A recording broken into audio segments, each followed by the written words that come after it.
સાધુની વ્યાખ્યા કરવામાં આવી છે. સાધુ કોને કહેવો?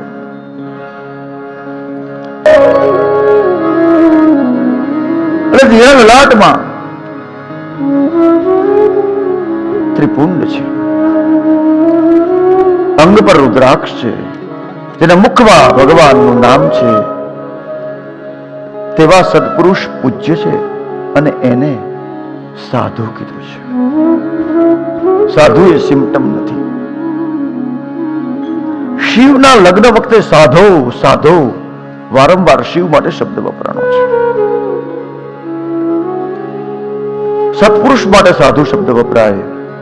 અને જૈન પરંપરામાં જૈન ધર્મની દીક્ષા લીધી હોય એના માટે સાધુ શબ્દ વપરાય છે. જે 5 મહાવ્રતનું પાલન કરે, અહિંસા, સત્ય, અસ્તેય, બ્રહ્મચર્ય અને અપરિગ્રહ, એ સાધુ. 5 સમિતિ નિર્વહન કરે,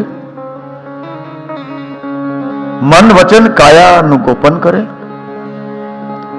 સાધુ ભગવાન શંકરને કીધા છે.